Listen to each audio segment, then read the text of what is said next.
I would like to drink a toast to all of you. I believe that you have served a very valuable, patriotic, if not global, service in 2019.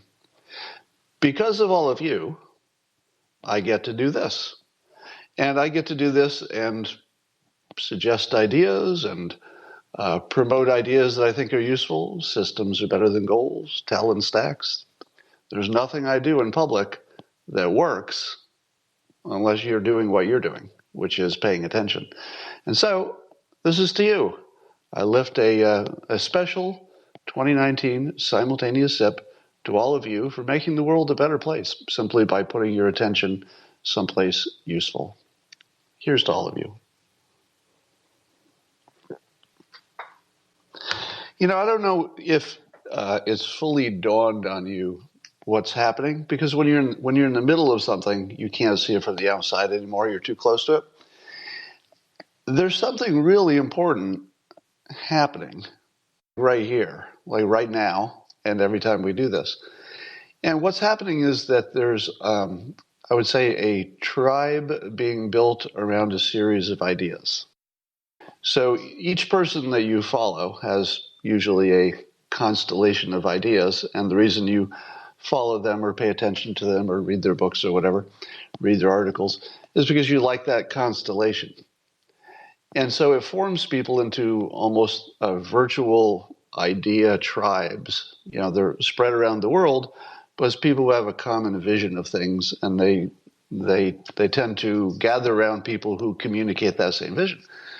So because a complete accident of history put us together, we turned into one of those.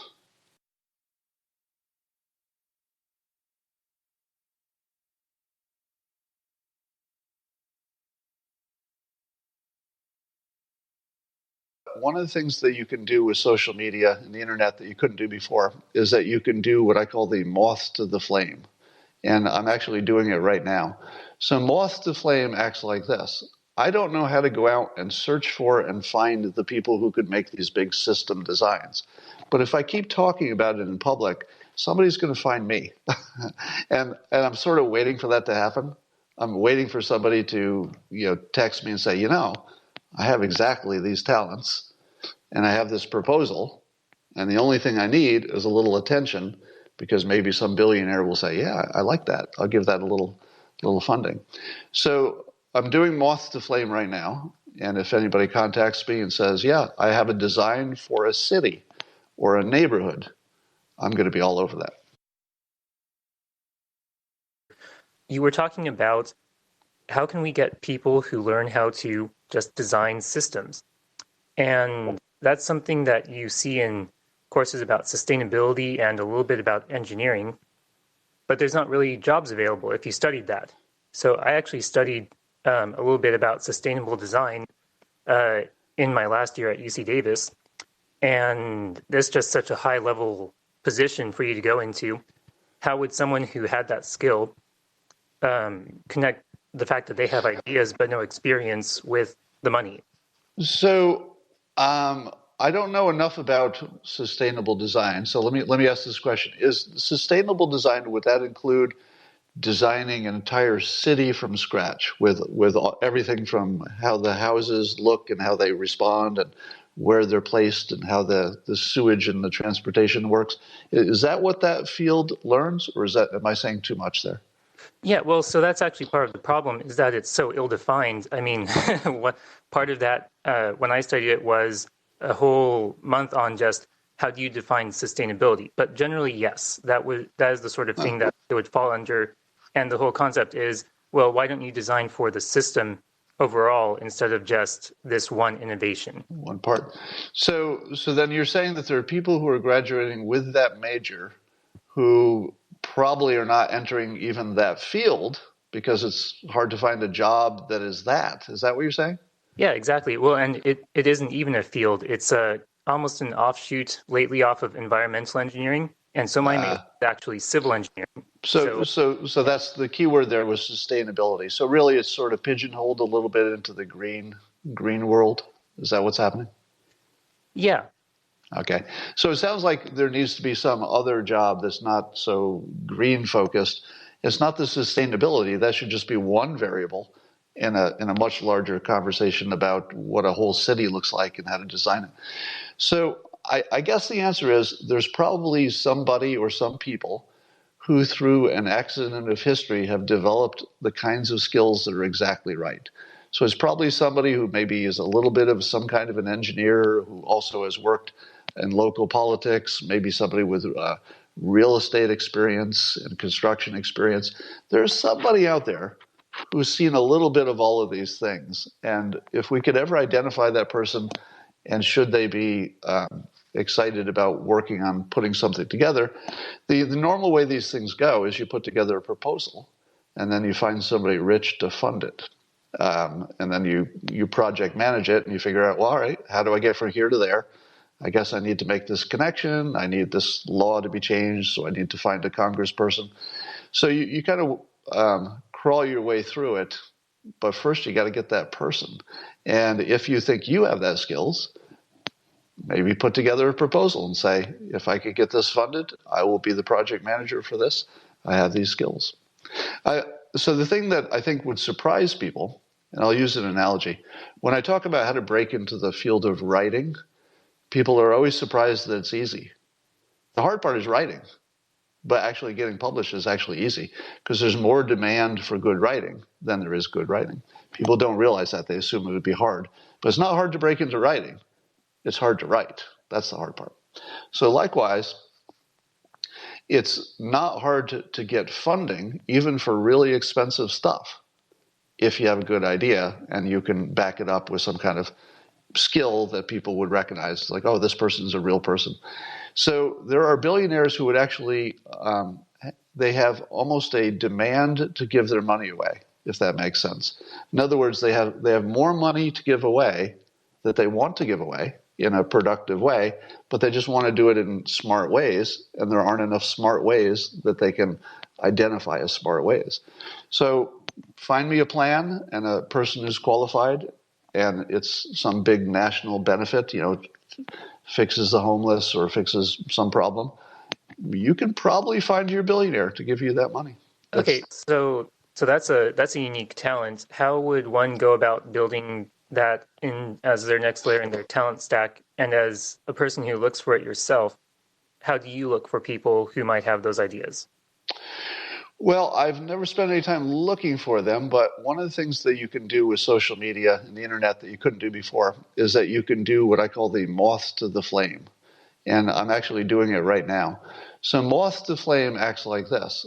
I don't know how to go out and search for and find the people who could make these big system designs.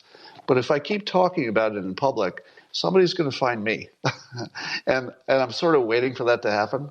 I'm waiting for somebody to text me and say, I have exactly these talents and I have this proposal, and the only thing I need is a little attention, because maybe some billionaire will say, yeah, I like that. I'll give that a little funding. So I'm doing moth to flame right now. And if anybody contacts me and says, yeah, I have a design for a city or a neighborhood, I'm going to be all over that. Okay? All right. Thanks for the call. Yep, thanks.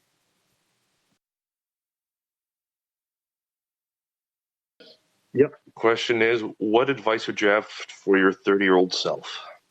Oh, that's a tough question, because by 30, I had a pretty good plan, and it wouldn't be that different from what I would advise my 30-year-old self.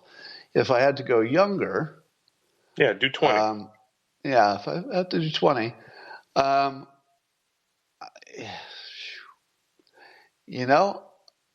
one of the reasons that I write about this stuff is that I did it about as cleanly as you could possibly do it, meaning that I started building my talent stack right away. And, in my 20s, I was just massively adding layer after layer, because I worked for a big company, and they would allow you to take training in just about any topic, if it was even indirectly good for the company. And so I signed up for everything. I just started taking all kinds of training classes, and I learned to be a hypnotist. I took the Dale Carnegie course. So when I give advice, it's almost exactly what I did, which is just build your talent stack, build your network, and become unique. So that's what I did, and I also tried a lot of stuff. I think I'll tell you just one anecdote to sort of answer your question.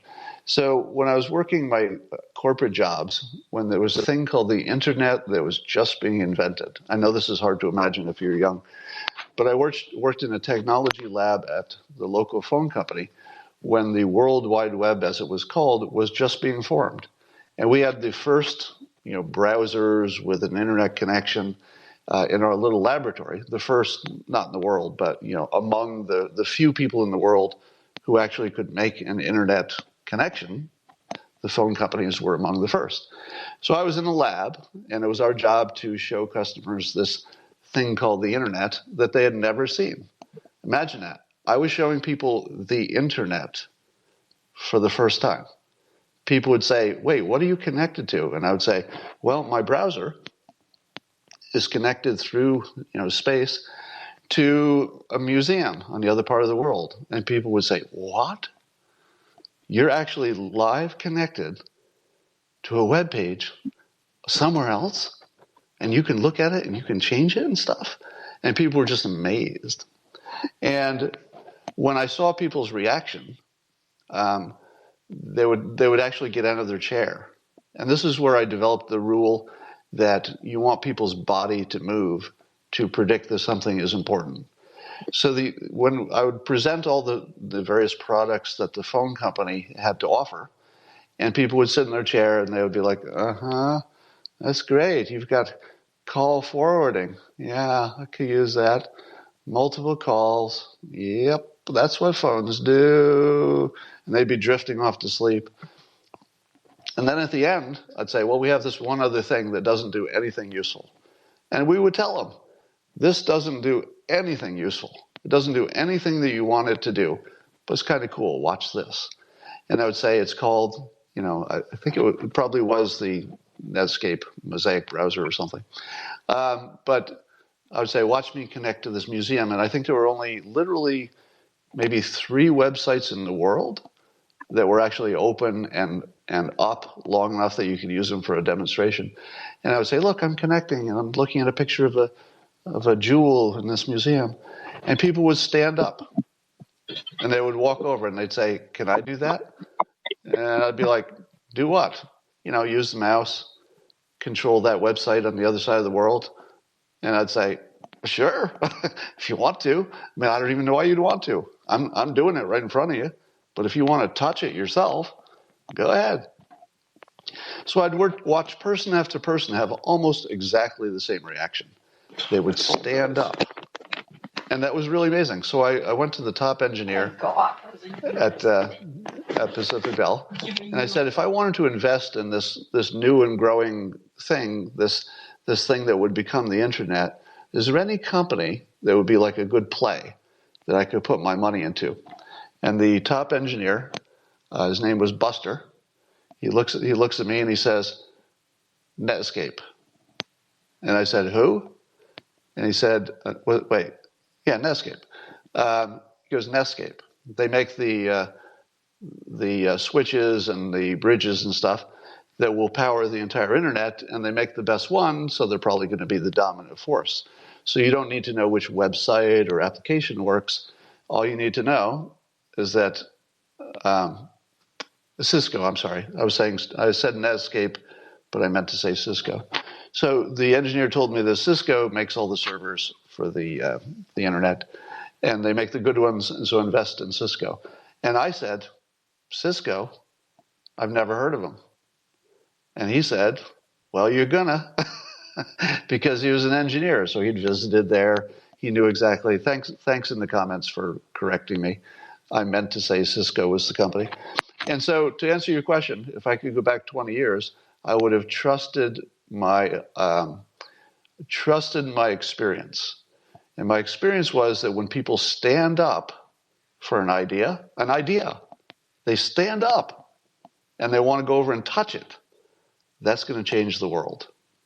And that's the sort of experience you only got from personal computers, early cell phones, and the internet.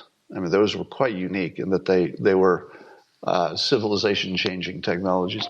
So I said, where should I invest my money? Now, at the time, this was pre-Dilbert, pre-money, I maybe could have scraped up $5,000. But if I had invested $5,000 in Cisco the day that the smartest person in that field told me to do it, I wouldn't have needed Dilbert. So I would have been pretty rich just by gambling in the dot-com market. So that's my point. Look for the physical response to predict what will work and what won't. It's very predictable. All right. Who else has a question? Hello, Silence Do Good. Is that you? Hey, Scott, Happy New Year, first thing. Happy New Year. Yeah. Second is nuclear. The persuasion that I think we can lay down on nuclear going forward is just huge. I mean, I think that's one thing we could all do in 2020. Yeah. This is the perfect example because we do have some problems that have evolved into psychological problems that may have at one point been economic problems, may have been we don't know how to solve it problems at one point, sometimes political, but they've evolved into just psychological problems. And the nuclear power question is right at the top of the list because there isn't anybody who actually learns about it who disagrees, which is weird.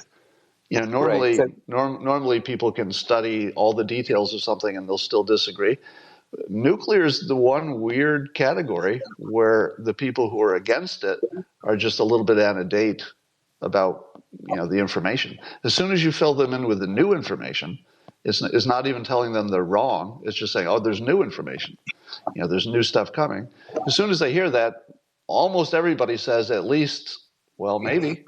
You can get somebody to, well, maybe, almost immediately just by hearing the argument, and that's unique. So yeah, that's going to be a big thrust for me going into the new year, and I feel as though the momentum is all in the right direction, don't you? I do. I mean, this is going to be the weirdest thing you're going to hear, but I actually went to the molten salt reactor workshop down at Oak Ridge Labs, and it was a 2-day workshop just to get a sense of what was going on in the industry, and we're really there. I mean, it's the government labs are doing all the materials testing, the fuel cycles. I mean, it's really just as much money as we want to throw at it in the government being able to set up the regulations. It's ready to go. I'm no expert at this, but from the outside, it's starting to look like one of the greatest stories of civilization is being untold. And that is that especially the United States government has been working very productively with private industry to take nuclear to the whole new level where all the problems that we worry about just don't exist, or they're so minimum that we don't worry about them. And it feels like that's happening. I feel like that the government-private association is kind of working really well. I mean, that's what I'm hearing. I'm not hearing the opposite. So I feel it's like one of the greatest stories, especially if you think climate change is going to destroy the world, or even if you don't. It's still one of the greatest stories of all time, I think. Right. Well, that'll get rid of Greta. Put Greta back to school. We can do nuclear. Greta goes back to school. That could be the nuclear campaign. Put Greta back in school. I like it. Happy New Year. All right. Happy New Year.